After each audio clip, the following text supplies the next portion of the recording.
क्षण में क्या लक्षण प्रकट होने शुरू होते हैं महाराज जी? मतलब जो क्षण क्षिप्रम भवति धर्मात्मा, जो आप वो क्षण होता है जिस क्षण में, और वो संस्कार हमारे जो पूर्व जन्म के होते हैं जी, जैसे हम प्रारब्ध भोग रहे हैं जी, जब तक प्रारब्ध भोगना हुआ तब तक अजामिल संसार में घोर आसक्त रहा। जी, एक वेश्या में, सूरदास एक वेश्या में आसक्त रहे, वो खराब संस्कार के कारण, जी, नेचुरलिटी नहीं थी वो।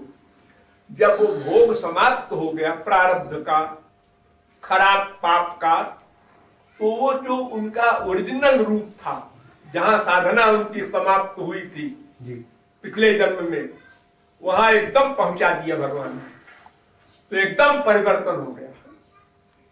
वरना संसार में ऐसा होता नहीं है, कॉमन नहीं है कि जिसकी इतनी आसक्ति हो स्त्री में, जी, सांप को रस्सी समझे, वो जब स्त्री के पास जाए तो उसकी स्त्री ऐसा कह भी नहीं सकती है कि तुम ये सांप को पकड़ के आए हो, तुमको शर्म नहीं लगती? इतना प्यार भगवान से करते तो भगवत प्राप्ति हो जाती। जी, अरे स्त्री तो विभोर हो जाएगी कि अरे हमारे लिए सांप को इन्होंने रस्सी समझा, इतना प्यार करते हैं। जी, लेकिन वो भगवान को वो फल देना था, इसलिए स्त्री के दिमाग में बैठ के इस प्रकार घुमा के बुलवाया, तू ऐसे बोल तब इसको ठोकर लगेगी, तो मैं इसको पूर्व जन्म का फल दूंगा, तो ये संत बन जाएगा इसी जन्म में। अरे जन्म क्या होते, एक क्षण में हो जाता है। जैसे एक आदमी ने 99,000 रुपया जमा किया है बैंक में, अब 6 महीने 8 महीने नहीं जमा कर सका, तो लखपति नहीं रहा। उसके बाद फिर एक हिसाब बैठ गया, उसने 1,000 और जमा कर दिया, आज तो लखपति हो गया। तो ऐसे ही तमाम जन्मों के संस्कार जीव के इकट्ठे रहते हैं, उनको मनुष्य नहीं समझ सकता। भगवान ने उसको समय समय पर फल देते रहते हैं, अच्छे कर्म का भी बुरे कर्म का भी।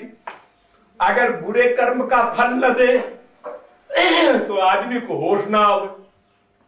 इतना दुख पाने पर तो ये हाल है आदमी का कि भगवान की भक्ति नहीं करता, और जो दुख ही न मिले तो फिर कौन भगवान को माने।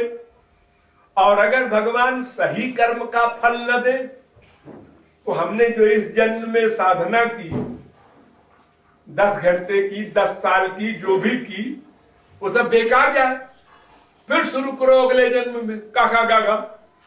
तो इस प्रकार से तो कभी हम भगवत प्राप्ति कर ही नहीं सकते। तो अच्छे कर्म का फल देता है, इससे हम आगे बढ़ते जाते हैं, और बुरे कर्म का फल देता है, इससे हमको दंड मिलता है। फील करते हैं हम कि हम गरीब क्यों हैं, ये अमीर क्यों है।